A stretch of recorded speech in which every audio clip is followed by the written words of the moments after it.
Close your eyes. Let your body sink a little heavier into wherever you are resting. Tonight, we are going somewhere very far away in distance and far away in time. We are going to Japan, feudal Japan.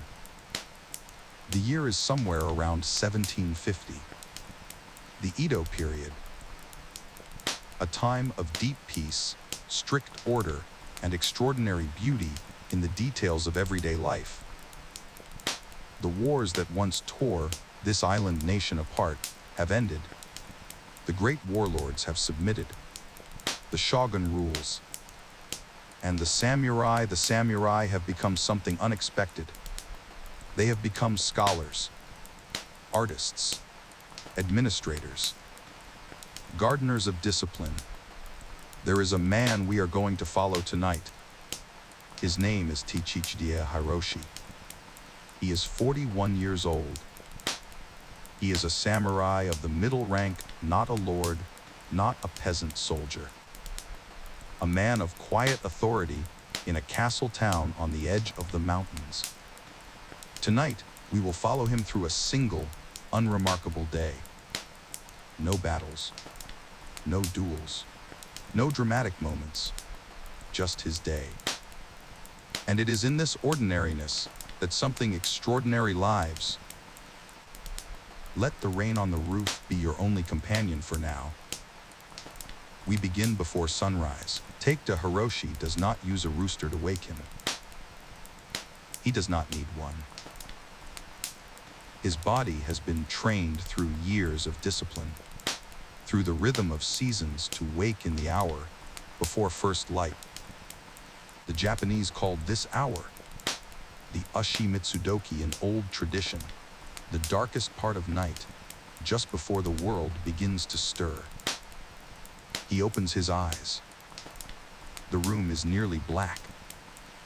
Through the thin paper of the shoji screen, that beautiful translucent barrier between inside and out, he can see that the sky is the deep gray of old iron. He does not reach for anything. He does not look for a device, a light, a distraction. He simply lies still. For perhaps 10 minutes, Takeda remains on his futon, his sleeping mat laid directly on the tatami floor, and he breathes. This is not laziness. This is preparation. Samurai of the Edo period, particularly those influenced by Zen Buddhist philosophy, understood that the quality of the first breath of the day would set the tone for everything that followed. Before the mind began filling with tasks and worries and decisions, there was this window, this moment of pure stillness. He breathes in slowly through his nose. He feels the cool air reach deep into his lungs. He breathes out even more slowly. The exhalation is long, controlled, deliberate. He does this 7 times. Then he rises. He folds his sleeping clothes with care, not quickly, not carelessly, and places them in their precise location in the cedar chest beside the wall. He wears a simple white undergarment, his juban, against his skin. He will dress more formally after his morning rituals. The room is spare, beautiful in its emptiness. There is a low writing table of dark lacquered wood.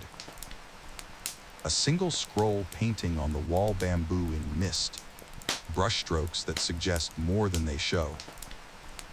An incense holder, shaped like a crane, sits near the takanoma, the decorative alcove that is the spiritual heart of any proper Japanese room. He lights a small oil lamp.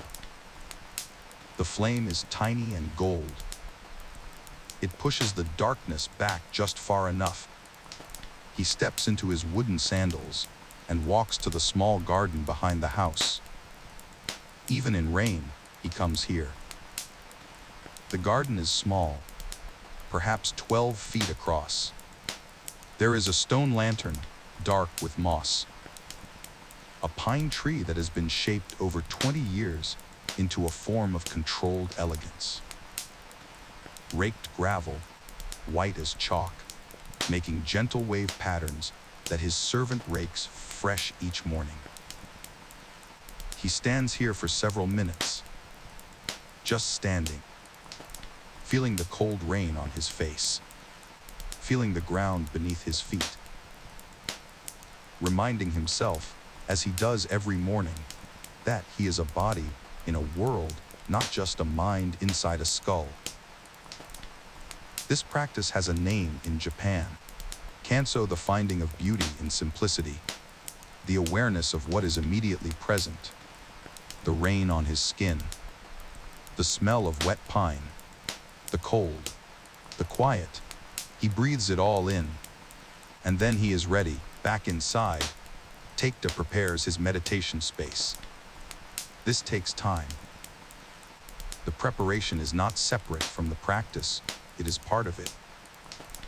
He takes a small sitting cushion, the zafu, from its place in the corner. It is round and firm, filled with buckwheat hulls. He places it at the precise center of the meditation. Mat the zabuton, which he lays flat on the tatami. He lights 2 sticks of incense in the crane holder. The smoke rises in a thin, gray line perfectly straight in the still air, then curling into nothing as it reaches the ceiling. The scent is sandalwood and something earthy.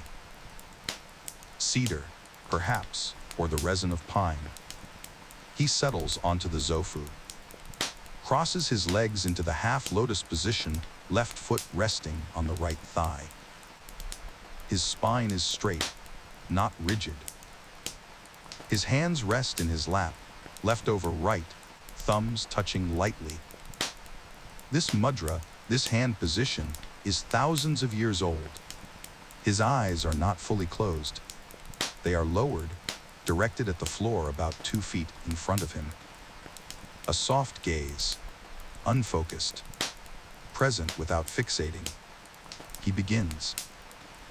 The Zen tradition that informed samurai meditation did not ask its practitioners to empty their minds. That is a common misunderstanding in the Western world.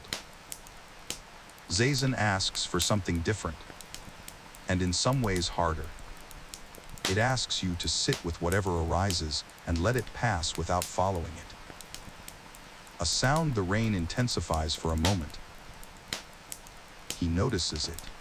It passes. A thought, some small concern about his afternoon duties.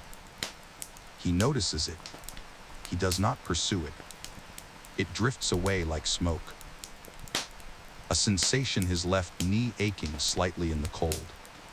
He notices it. He does not shift. He breathes into it. It changes. Everything changes. That is the lesson that Zen teaches again and again, in the most gentle and persistent of ways. Everything changes. Nothing must be grasped. Nothing must be pushed away. Just this. Just now. Takeda sits for 1 full hour. He knows when the hour is up, not by a clock, though mechanical clocks do exist in wealthy households of the mid-Edo period, but by the changing quality of the light through the shoji screen. The paper glows slightly brighter. Dawn has come without announcement. He bows forward slowly, touching his forehead to the mat in a gesture of gratitude. Not religious obligation, simply thanks. For the breath, for the day, for the stillness he has just inhabited. He rises, the katana. To a Western eye, it is a weapon. Beautiful, yes, extraordinarily beautiful, but fundamentally a tool of violence. To a samurai of the Edo period, this understanding was correct but incomplete. The sword was a weapon. It was also something else entirely. It was a mirror. The quality of a samurai's sword, its condition, its polish, the care it received was understood to reflect the quality of the samurai's inner life. A neglected blade meant a neglected spirit. A sword that was sharp and clean and properly maintained was evidence of a man who had his mind in order. This was not metaphor. It was considered practical reality. Tekta brings his katana from its place on the wooden sword, stand the katanake beside his writing table. He carries it with both hands, blade edge upward in the carrying position. He sets it on the cleaning mat he has laid on the low table. He kneels, and he begins. The first step in traditional Japanese sword maintenance is called uchiko, the application of a very fine polishing powder. The uchiko is a small silk ball, like a tiny pillow, filled with a powder so fine it is almost not visible to the naked eye. It is made from polishing stones, the same whetstone material used in the final stages of sword polishing ground to a dust. Tekta taps the uchiko ball gently along the length of the blade. Little white puffs of powder settle on the steel. He works from the tip of the blade toward the handle, moving the ball in a slow, steady motion. Tap, tap, tap. The sound is almost nothing, a whisper of impact. And yet, in the quiet of this morning room, it is entirely present. Now he takes the nugugami, the cleaning paper. This is a special paper, softer than silk and more absorbent, folded precisely in 3 layers. He wipes the blade with this paper in long, careful strokes. One direction only, never back and forth. Always moving from the base of the blade toward the tip, very slightly angled. He inspects the paper when he lifts it. A faint grayish residue, the old oil that had protected the steel since the last cleaning, now carrying away whatever dust and moisture had clung to it. He discards the first paper, takes a fresh one, repeats the process, and again. By the third wipe, the paper comes away almost clean. He holds the blade up toward the lamp and tilts it slowly. The steel catches the light. There near the base, a faint cloud. Not rust, not yet, but the beginning of what could become rust if ignored. He makes a mental note. He will need to bring the sword to the tajishi, the sword polisher, before the end of the month. But today, he will give it what care he can. He takes the final paper, this one very slightly damp, with the lightest possible application of choji oil, a clove-scented mineral oil that has been used on Japanese sword blades for 1,000 years.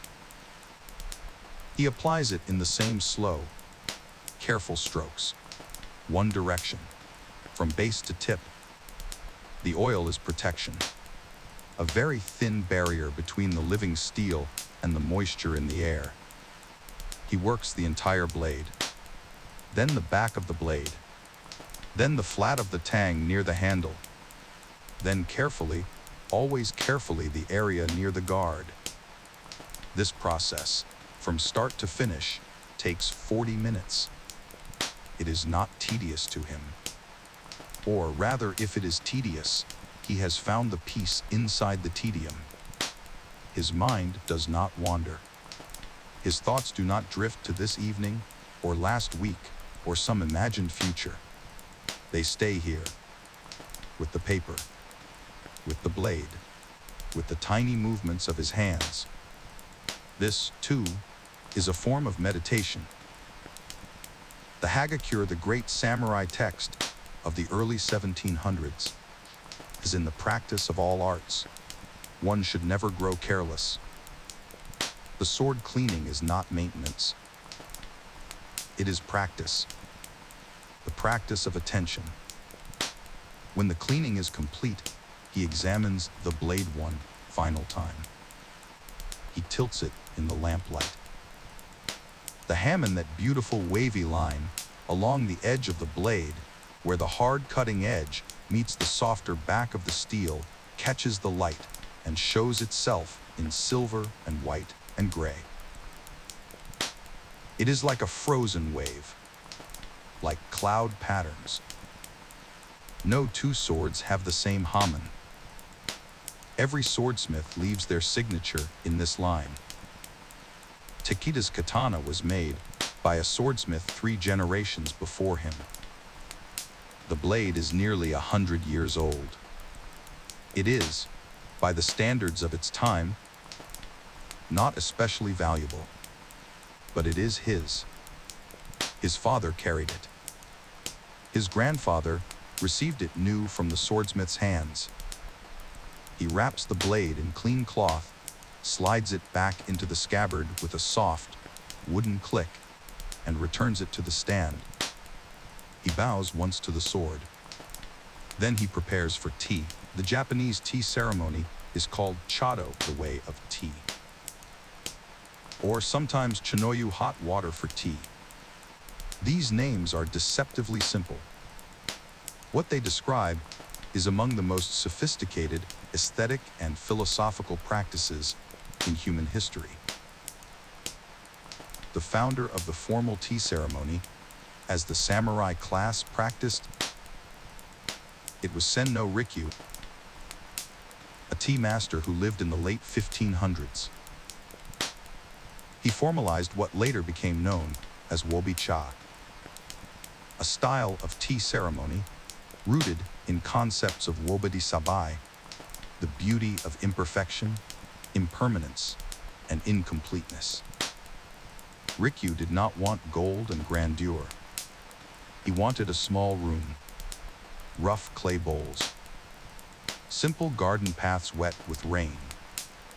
He believed that in the act of preparing and sharing a bowl of tea with complete attention and care, a human being could touch something very close to enlightenment. Many samurai took this teaching seriously. Takeda Hiroshi has practiced Chado since he was 16 years old. He has been a student of the Yura Senk school, one of the main lineages of tea practice, for 25 years. His movements in the tea room are, by now, almost entirely unconscious. His hands know where to go before. His mind sends the instruction. But that unconsciousness is not carelessness. The movements are so deeply learned that they have become the body's natural language. He enters the small tea room, the chashitsu, through the low door called the nijiraguchi. Every guest must bow to enter through this door. Even a great lord, even the shogun himself. At this threshold, all rank is set aside. In the tea room, there is only the tea. The room is 4.5 tatami mats in size. This is traditional sen. No Rikyu himself specified this. It is just large enough for a few people to sit together. Just small enough to enforce intimacy. The alcove, the takanoma, contains a single hanging scroll. Not a painting today. Just calligraphy. A single phrase in careful brushwork. Ikai go ikai e one time. One meeting. The phrase means this moment will never come again. This exact gathering, these people, this light, this weather, this tea will never be repeated. Treat it accordingly. Takeda is alone today. He performs the ceremony for himself. This is not unusual. The solitary tea ceremony is called temiza, performing the full ritual without guests, purely as personal practice. He kneels in seiza on the tatami. His back is straight. His hands rest on his thighs. He takes one breath, and he begins. The preparations came before he entered the room. The water is already heating in the kama. The iron kettle that sits in the sunken hearth, in the center of the room. The coals beneath it were arranged with specific tools, according to specific patterns before the kettle was placed. Even the arrangement of the charcoal is an art form. The charcoal must be stacked so that the heat will be even, the ash will fall cleanly, and the fire will last exactly as long as needed. He takes the chakin, the small white linen cloth, and folds it. The folding follows a pattern, always the same pattern. He wipes the chawan, the tea bowl, with this cloth in a specific circular motion. He lays the cloth down precisely on the tatami. He takes the chasen, the bamboo tea whisk. He examines it. The tines there are perhaps 80 of them, each split from a single piece of bamboo to a thickness almost like paper, must be intact, not broken. He places it on the stand. He opens the natsum, the small lacquered container holding the matcha tea powder. The matcha is very green, the color of deep forests, of spring bamboo. It is made from shade-grown tea leaves, stone ground to a powder so fine it feels like silk between the fingers. He uses the chashaku, the bamboo tea scoop, to measure the matcha into the bowl. 2 scoops. The sound of the powder falling into the bowl is like a whisper. Now the water. The kama is singing. There is a Japanese term for the sound of water just before it boils, matsukaze, the wind in the pines. When the kettle makes this sound, the water is at the right temperature for matcha. Not boiling hard, not cool. A temperature just below the rolling boil, around 175 degrees Fahrenheit, that will bring out the tea's sweetness without burning the delicate powder into bitterness.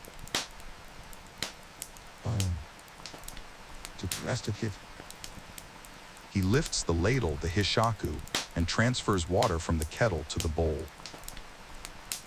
The movement is precise. The ladle never drips. It is lifted and tilted in a single smooth motion, and exactly the right amount of water falls into the bowl. Now the whisk. He picks up the chasen and begins to whisk the matcha and water together. The motion is a rapid back and forth, not circular, but forward and back in a W or M shape, moving quickly but not violently. Bubbles form. The tea thickens. A fine, consistent foam builds across the surface. This takes about 30 seconds. He stops. He lifts the chasen with one last stroke that pulls the foam together into a dome in the center of the bowl. He sets the whisk down. He lifts the bowl with both hands. Left hand beneath. Right hand steadying the side. He rotates the bowl away from himself. 3/4 turns, so that the front of the bowl, the most beautiful side, faces away.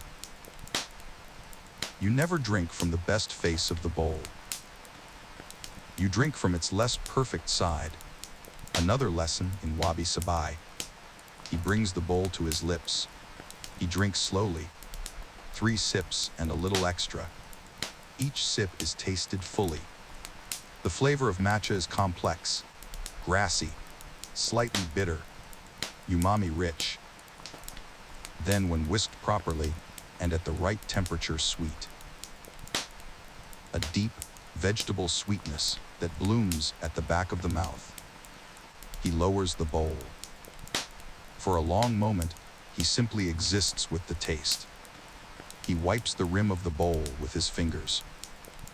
He places the bowl down on the mat. He cleans each implement, the scoop, the whisk, the cloth in the precise sequence. He folds the fukuas, the silk cloth used to handle the natsume, back into its original form. He places each object back in its exact position. The ceremony, from first movement to last, has taken 35 minutes. He bows to the space. Then he rises and returns to the main room. The morning light has grown. It is still gray. The rain shows no sign of stopping, but the room is now bright enough that the lamp is no longer strictly necessary. Tekta does not extinguish it. The small flame feels like company. He brings the writing table to the center of the room and kneels before it. The tools of calligraphy Shodo are set out before him. A small inkstone of black slate. An ink stick, solid as ebony, decorated with a faint pattern of clouds. A brush with a bamboo handle and wolf hair tip, bound so tightly. The individual hairs are invisible, the whole tip coming to a perfect point. A weight of polished river stone to hold the paper flat. He adds 3 drops of water to the inkstone. He takes the ink stick and begins to grind it in slow, circular motions against the wet surface. This grinding the suzuri produces ink. Real ink, not the bottled kind. Ink made fresh for this morning's practice. The grinding takes several minutes. The consistency must be right, thick enough to flow with weight and presence from the brush, thin enough to dry without cracking. He tests it by lifting the brush and watching the ink bead at the tip. When it holds without dripping, it is ready. He lays the paper washi, handmade paper with a slight texture, almost like fabric, on the table. He places the stone weight at the top edge. He picks up the brush. A moment of stillness. In the tradition of Shodo, the moment before the brush touches paper is as important as the brush stroke itself. This is the moment when intention forms. The character must exist completely in the mind and the body before it can exist on the page.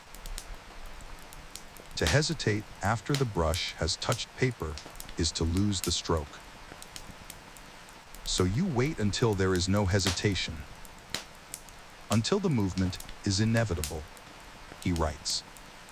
The character is mu emptiness, nothingness, the void. It is one of the most important concepts in Zen Buddhism and one of the most challenging to render in calligraphy. The stroke is both powerful and soft, both present and absent, both full of ink and surrounded by space. He writes it once. He studies it for a long time. There at the final stroke, his hand moved slightly faster than his intention. The line ends a little too abruptly. Not wrong, but not quite right. He takes a new piece of paper. He writes it again and again. For the next hour, Takeda Hiroshi writes the same character over and over in the slow accumulation of gray winter morning light.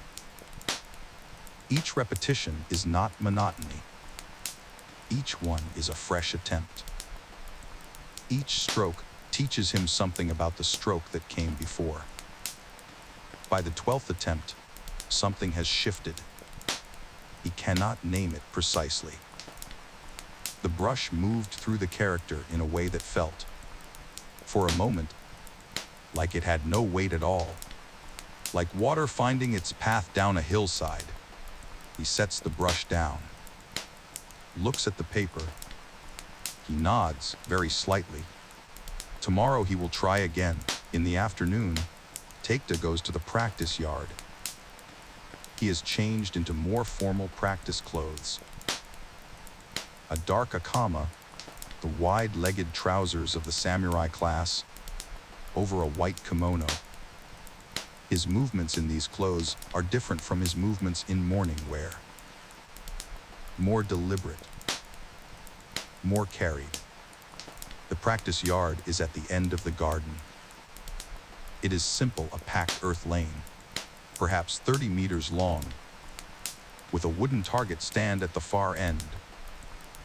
The target itself is a round of woven straw, 3 feet across, mounted on a wooden post. Taekwondo practices Kyudo, the way of the bow, where Western archery is primarily concerned with accuracy. Hitting the target, Kodo is concerned with something both simpler and more demanding. It is concerned with the quality of the action itself. There is a concept in Japanese martial arts called Mushin, no mind, a state in which the practitioner acts without the interference of conscious thought. The action happens, but the self is not directing it. The arrow flies, but you did not shoot it. This sounds mystical. In practice, it is neurological. It is what athletes in the West call being in the zone. The removal of self-consciousness from performance.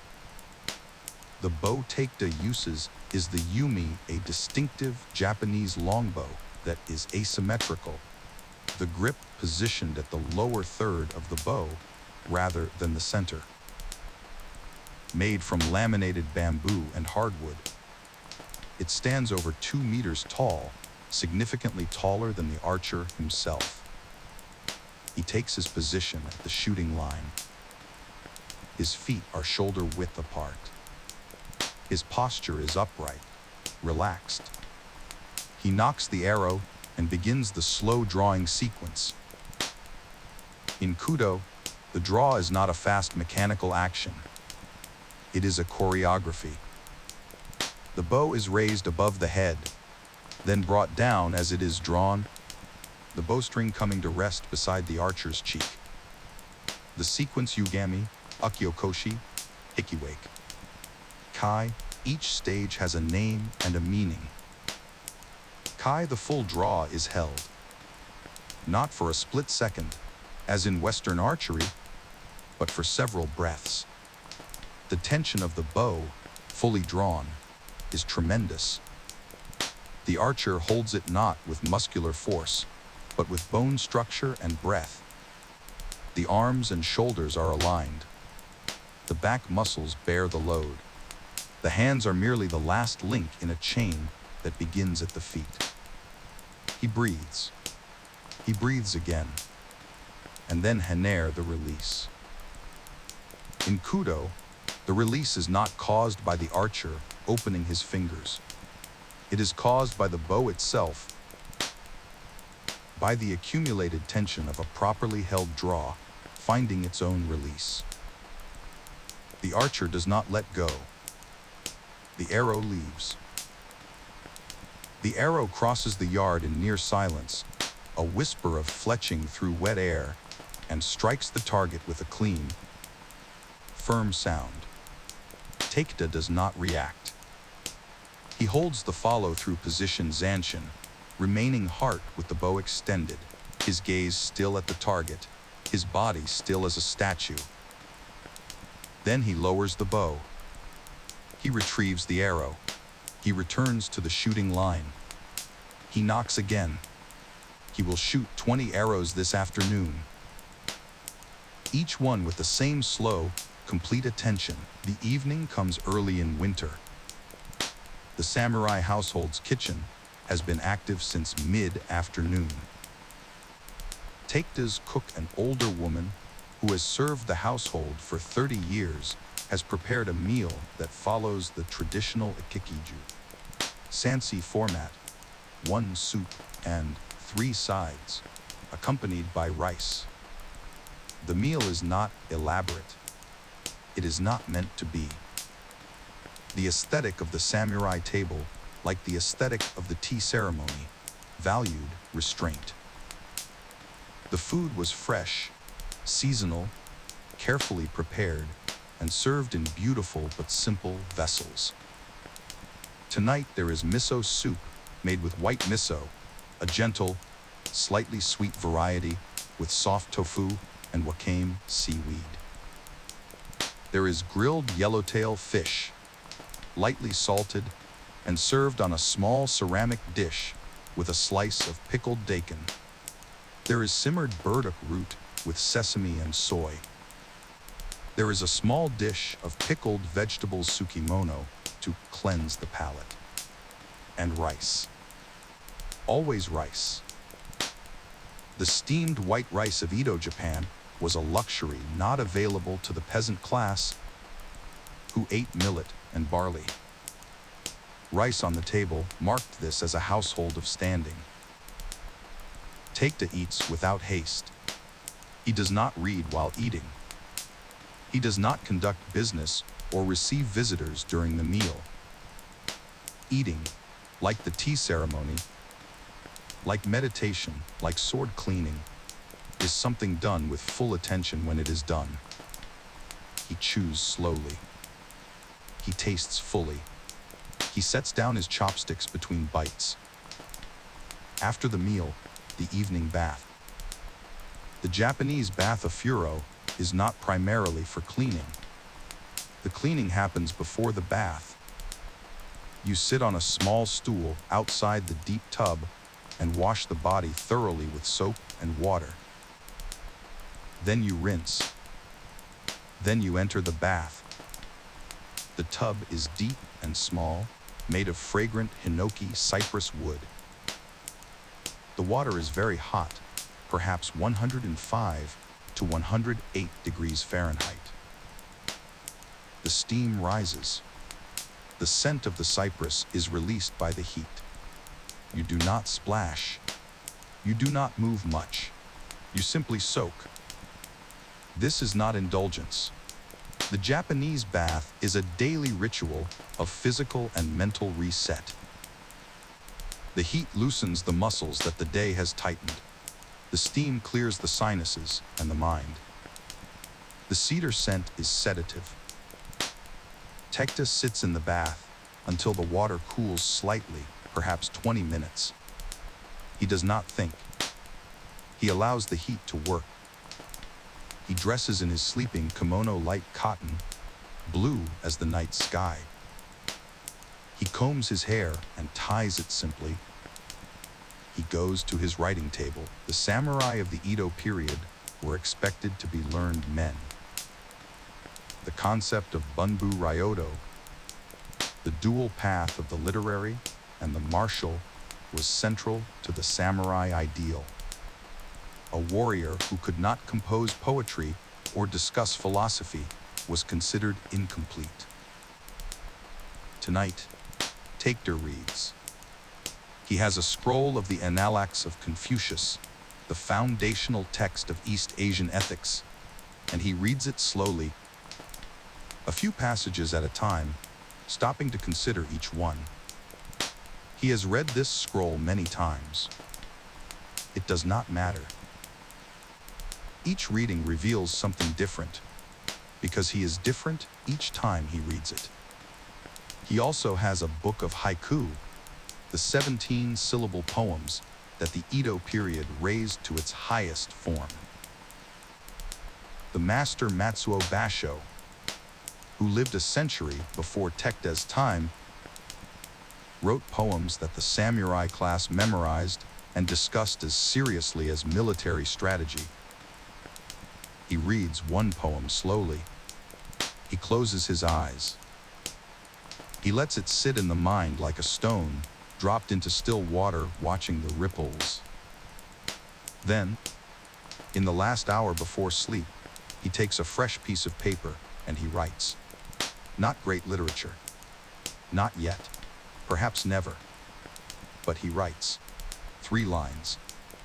17 syllables. About the rain.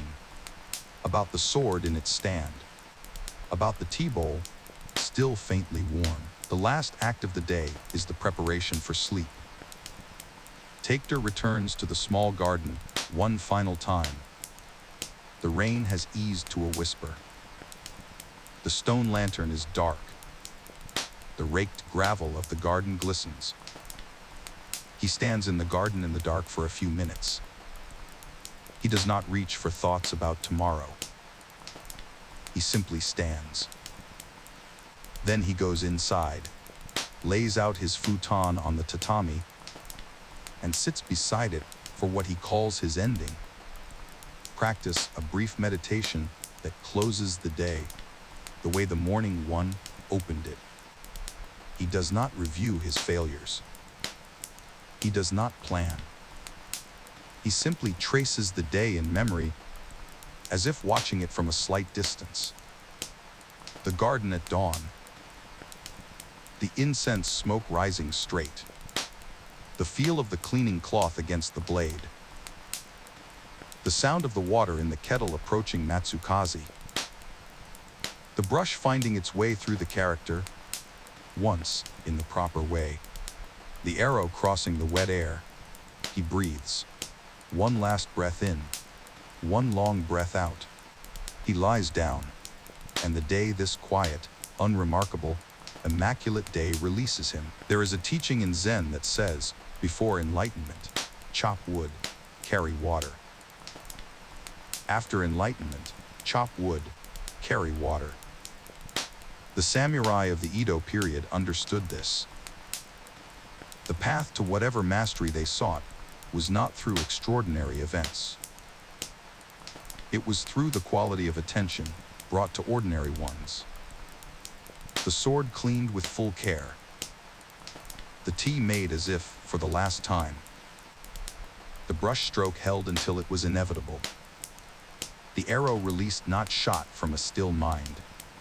This is what we take with us tonight, as the rain continues on the roof of a house that no longer exists. Unfuko. Tended by a man who lived 3 centuries ago and left behind no famous battle, no monument, no great name in history. He left behind only the example of a day, lived completely. Let your breath slow now. Let the sound of the rain carry you. There is nowhere you need to be. Nothing you need to do. Only this, only now. Sleep well.